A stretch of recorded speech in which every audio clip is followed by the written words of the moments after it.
se debaten en la mesa. Buen provecho por rcr.tv, la radio que se ve.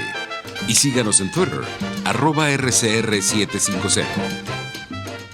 De los derechos humanos. Bueno, vamos a concluir nuestro último segmento y quedó sobre el tapete la relación soberanía, no intervención, con estos mecanismos de las Naciones Unidas, y queremos concluir también con el tema de las recomendaciones a la sociedad civil que tú harías como profesor, como investigador. Bueno, el tema de soberanía es interesantísimo y en el corte te comentaba que pudiésemos tardar al menos una hora más hablando del tema de soberanía y derechos humanos. Pero la idea que me gustaría que se lleven quienes nos están escuchando es que el mundo durante la segunda mitad del siglo XX y lo que va del siglo XXI ha ido cambiando de una manera importante la interpretación del principio de soberanía, que era netamente rígido, impoluto, a una interpretación en donde hay una conciencia relativa, no podemos hablar en términos absolutos, pero una conciencia relativa a nivel mundial de la importancia de los derechos fundamentales inherentes a la persona humana.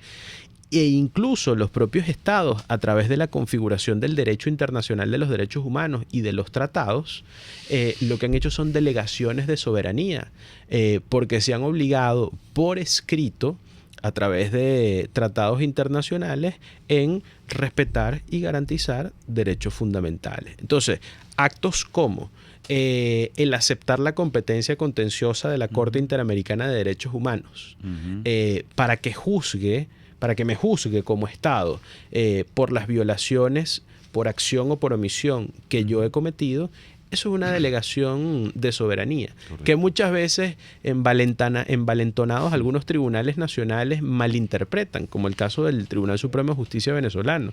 Y para muestra un botón, la sentencia del TCJ venezolano, de la Sala Constitucional, sobre el caso Apitz, Barbera y Rullero, sentenciado por la Corte Interamericana, donde declaran la inejecutabilidad de esa sentencia y exhortan al Ejecutivo Nacional a que denunciara la convención. Estamos hablando del año 2008, 2009. Es correcto, sí. Y también en el caso Leopoldo López Mendoza. Y eso abrió el proceso de huida de Venezuela del sistema interamericano, que muchos de nosotros hemos indicado y cuestionado que es inconstitucional. Además, es ineficaz en la esfera del derecho internacional. Pero bueno, ahí tienes un ejemplo, Fernando, y Radio Escuchas, de cómo el principio de soberanía, la soberanía en materia de derechos humanos, muchas veces ocurre una delegación en organismos internacionales de protección. A nivel regional tenemos a la Comisión y a la Corte Interamericana, y a nivel universal, bueno, tenemos procedimientos especiales, órganos de tratado, Consejo de Derechos Humanos, etcétera, en donde hay una supervisión y análisis sobre el tema de derechos humanos. ¿Por qué? Porque es importante, porque no es poca cosa, porque la humanidad requiere de estos mínimos estándares para poder desarrollarse y para poder vivir con tranquilidad. Muy buena tu explicación. Ahora vamos a las recomendaciones a la sociedad civil en torno a la justicia transicional y a la colaboración con los órganos de Naciones Unidas. Recomendaciones puntuales. Este tema de la justicia transicional está bajo análisis. La convulsión política, constitucional y social en Venezuela no va a cesar en el corto plazo. Nosotros como sociedad necesitamos un punto de encuentro para poder que a partir de ese punto de encuentro convirtamos eso en un punto y seguido, pero un punto y seguido sin olvido. Organizaciones como la que yo dirijo, el Centro de Derechos Humanos de la UCAP, está abocado al estudio de temas de justicia transicional para que en el momento en que el país lo requiera, la universidad pueda generar algún aporte de valor para estructurar algún sistema de justicia transicional en el país que de verdad pueda dar satisfacción a las víctimas y que pueda permitirnos colocar ese punto y seguido que como sociedad tanto anhelamos en el día de hoy.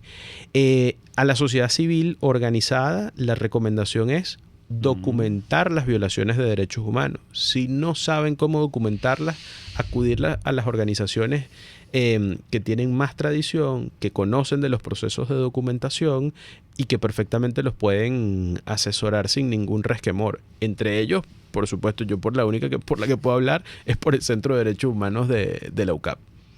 Claro, la documentación es fundamental para poder luego llevar esto a instancias tanto judiciales netamente, o una comisión de la verdad, o estas comisiones de la ONU, inclusive cuando sea posible y sea permitida, pues una visita in loco de la Comisión Interamericana de Derechos Humanos, por ejemplo, ¿no? Sí. Entonces la documentación es fundamental. Bueno, Eduardo, estamos concluyendo ya. Te quería agradecer tu presencia, tus explicaciones, tu excelente don de persona y además tu manera de explicar tan sencillas cosas tan complejas. Muchas gracias y ojalá podamos hablar nuevamente sobre ese tema dificilísimo de la soberanía. Seguro. Y el conflicto con los derechos humanos. Muchísimas gracias y nos vemos oímos el próximo miércoles. Muchas gracias. RCR presentó Buen Provecho. Síganos en Twitter en @RCR750. RCR 750 AM, porque lo bueno une. RCR presentó